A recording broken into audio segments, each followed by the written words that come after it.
Hello, my name is Marcus and welcome to Tabletop Review. Today I'm having a look at 3 simple dinosaur games. Let's get them all to the table and see how they're set up and how they're played. Alright, let's do this quick and easy setup here. Open up the box, get the rules out of the way, I already know them. And you start off placing this oddly shapen map right here. Then you take out every single one of the puzzle pieces here.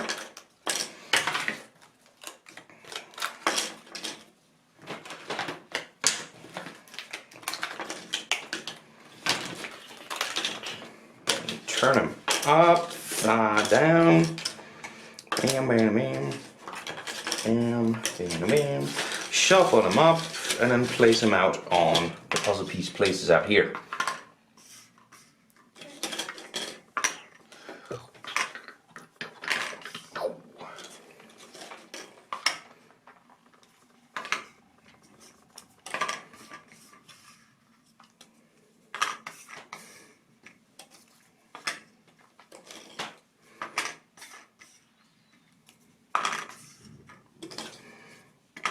You of course do this no matter the player count.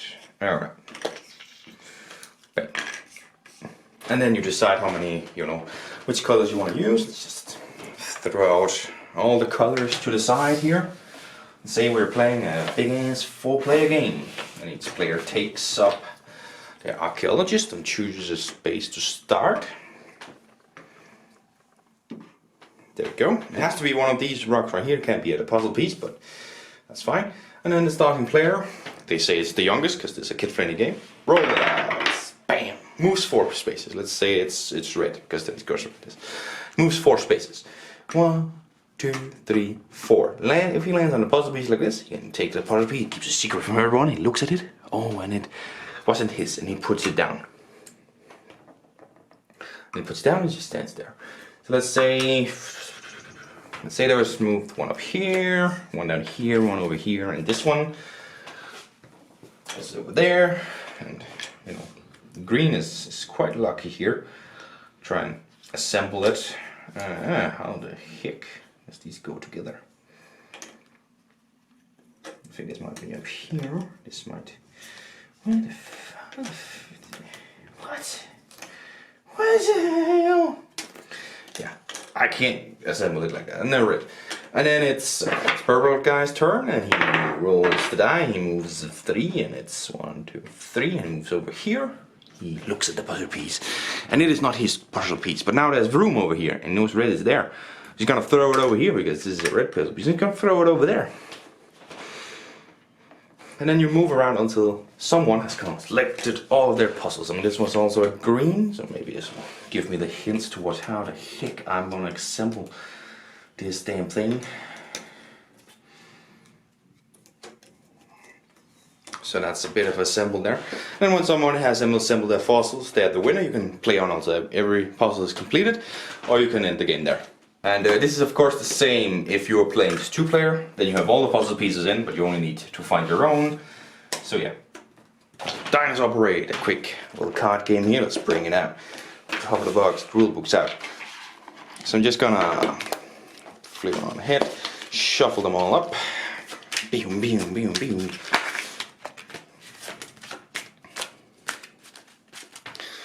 And a 2-player game, which I'm going to set up for you, are going to need 20 cards each, 30 cards each. 3 and 4 player, it's 20, and a 5 or 6, you get 15. So 1, 2, 3, 4, 2, 4, 6, 10, 12, 14, 18, 20, 24, 26, 30, going over here. 1, 2, 4, 6, 10, 12, 14, 16, 18, 20, 22, 24, 26, 28, 30. Going over here, and then you have the remaining ones here in the middle. Bam! Now you're ready to choose, and the top card of your own is going to be flipped around. Bam! It's blue ones. That's a joker. That counts for any number whatsoever you want to play down. Dang it.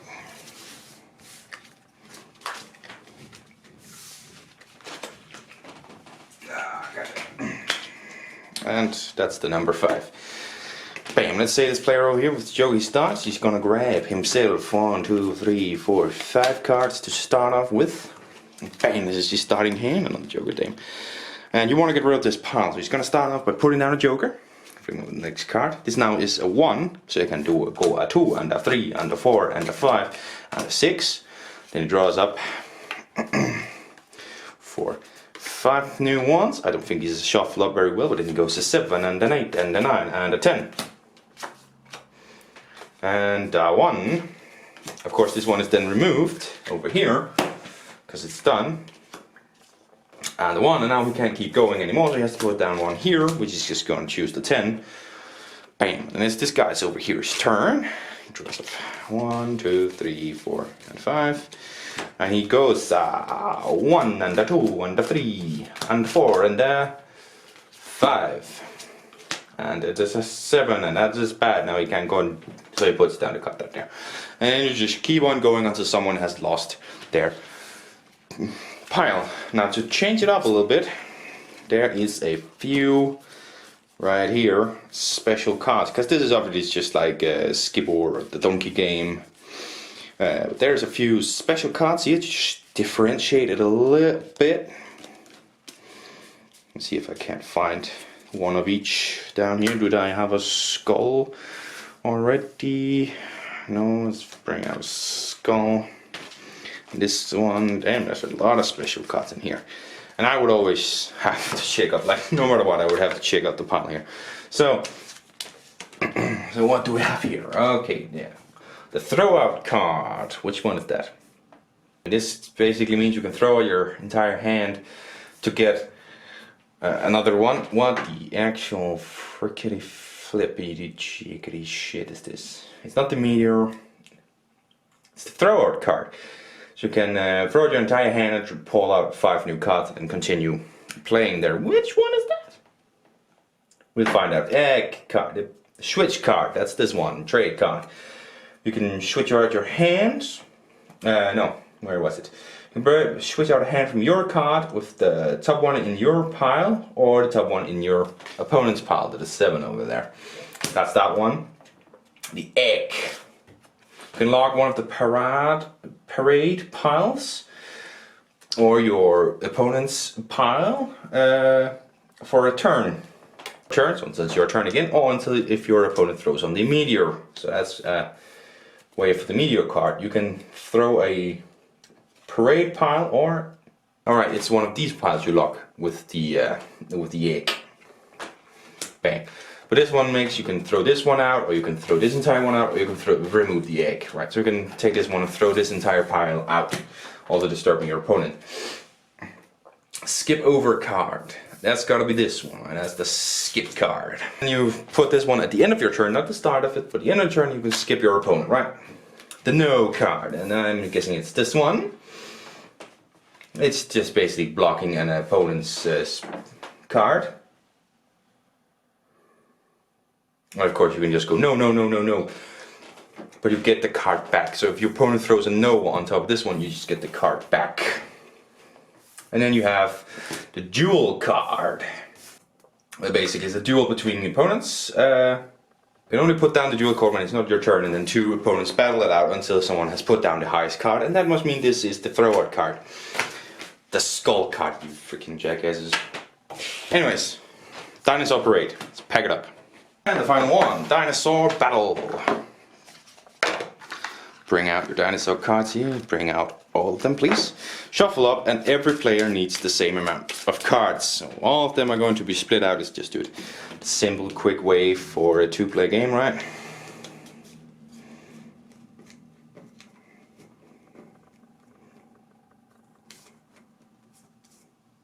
There, that's just about even.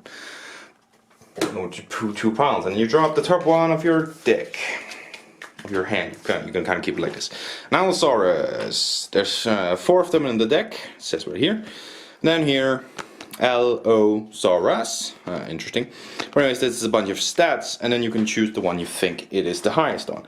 Now the thing is, you can't really know this because it's 3 meters tall, it's 9.4 meters wide, it's 155 million years ago it lived, and it weighs what the hell is that? 16,000 kilos. So, which one do you believe? Well, 155 million years. That's what I believe I'm gonna win with the Allosaurus on. The other opponent, he just puts this one down, and that is 156. So the opponent takes these two. Bam. And then your opponent, the opponent that took it, starts off. This one here is a 99, 50.6, 1.8, 30 kilos. So you see, it switches around, so you're gonna have a knowledge, like it's 3.6 meters. Is that very wide? It's 99 million years, is that old? So it changes that around. Basically, you keep on going until someone has all of the cards.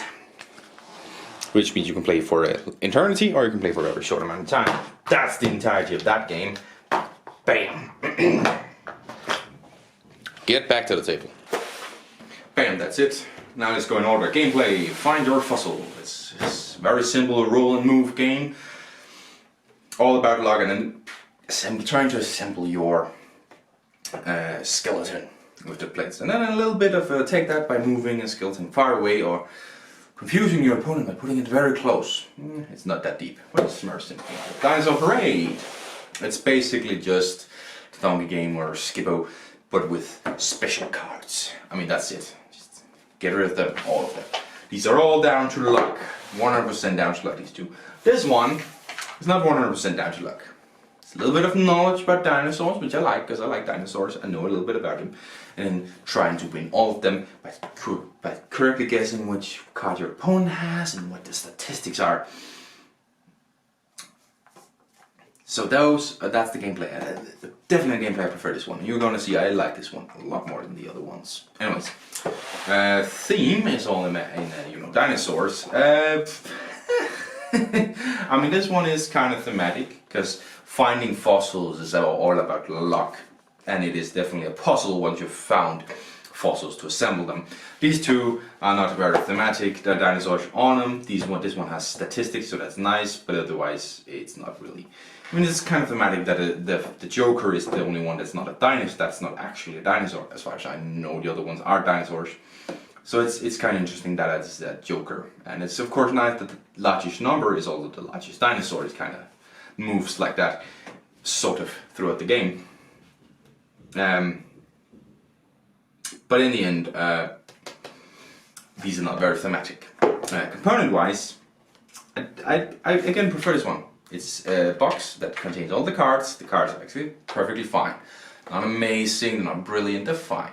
Good enough cards for what it is. This one is wide, which means right now all my cards have been shuffled up, probably bent and all kinds of stuff. It should have just been one of these. It should have been a little bit thicker, come on. Like if you're just gonna, I mean, obviously about like 2 cents has been spent on making these games. It's just to make this one. The same amount of material, it's just better at containing the cards, come on. The Find Your Fossil is probably on the lowest end on this spectrum. The figures are nice, good thick wooden figures that look funny, you know, it's funny artwork. The die is a nice big wooden die, it's kind of nice. The board is actually alright. I mean, it looks weird in the shape, which I like, and it folds up and folds back down perfectly fine without any dents, too many dents on it, so it's kind of nice in that area. But the puzzle pieces are completely and utter trash. I don't know if you noticed they bent completely. It's interesting that you can't just put it in because you kind of have to try and assemble it. That's interesting. But they're utter complete shit. The puzzle pieces bent. The plates that are on there were too thin. They just completely bent. I wasn't expecting much when I bought these games. They're just, you know, dinosaur games that would be fun. So I wasn't expecting a lot. But it still disappointed me. Really just terrible, terrible pieces. The board is fine, the figures are fine, yeah. So I mean, there's not a lot to talk about in these games, obviously. Do they lie to you? Find Your Fossil is a 4-player game, and I think it works best at 4 players, but it actually works fine. I mean, in terms of play, I kind of think Find Your Fossil is actually best somehow. And these ones, this one says 2 to 6, this one says 2 to 5. I mean, the 2 to 6 over here definitely makes it a little bit more interesting. You have to, you know, duel between players and they take that cards, make it a little bit more interesting. This one, I've played these kinds of games before, and they definitely work best at 2 or 3 players. 4 or 5, it's just too many factors. You don't have a lot of cards. You quickly, I mean, especially with this deck, you don't have a lot of cards, you're quickly out of the game. So the player count is terrible at this one. But what is going to be my score for these games? I mean, I can't remember what I gave Skibo, but I know I gave the Donkey game 1 out of 10. Pretty sure I gave Skibo 1 or 2 out of 10 as well. And it's 2 out of 10 on this one. And it's also going to be a 2 out of 10 on this one. And I think the only reason I'm ranking them a little bit higher is because of the little bit of the take that funny element, which I do like in games. Like Donkey games, Skibo don't have that. Monopoly don't have that a lot, other than it just being random. You know, these two have the choice of take that. You know, you can move the puzzle beetle far away, or you can just lay it down the same. You can play the meteor on this one. Yeah, I mean, you kind of have to, but it's more of a choice against the opponent. That's why I think it's better at a higher play count. So I'm gonna rank these at 2 out of 10 opposite their counterparts, where I'm thinking like Monopoly and I'm thinking like Donkey Game or whatever, which are 1 out of 10, just because they have that little bit of a choice of take that illusion of it. At least. This one, I'm actually just gonna give this one. I'm just gonna give this one a 5. Ranking way higher than the other ones. The card's nice, the box is nice, just slits out and you pop them out. There isn't a whole, there's some contested rules, it's just about a little bit of knowledge, which I love, and just learning more about them. Like, some of them I didn't know, some of them I did know. You know, like Tyrannosaurus is wrong. Well, depends. I mean, it says 75 here, but of course Tyrannosaurus is one of the last ones, so it's 66 million years ago it died, but this might be when it started living, which I'm not 100% sure on. It's similar enough, as I say, like, it doesn't have a high change, but it's an easy card game to bring along on like a camping trip or whatever, and 2-player game, just really quick in the tennis, right? So I'm gonna give this one a 5. I'm gonna give it a 5. I'm gonna give it a 5 because I do like it. It's enjoyable enough. There's a little bit of tactic, a little bit of luck, and it's just a nice little game. Dinosaur Battle. These 2 other ones are of course not the favorite. So the big question is, am I keeping them? And for now, yes. Because honestly, me and my fiance, of course, talking about future children, all that kind of stuff, they don't take up a lot of space, so keeping these ones for when we have children, to include a love of board games and our love of dinosaurs with a future child would be nice. I mean, the only dinosaur games I have right now is tiny epic dinosaurs and Dinosaur World. Not kid friendly, so at least, of course, Lost in Jurassic when they get a little bit older, but this is really quite young and you can understand, you know, Find a Fossil, a little bit over this one, a little bit over Lost in Jurassic. We can kind of include board games and dinosaurs into amazing family time. So I'm going to keep them for now, we'll see. But like for now, they're just in the collection, they're just nice to have. That's another several of the top reviews done of the 3 small dinosaur games. Thank you very much for watching, and I hope to see you in the next one. Bye!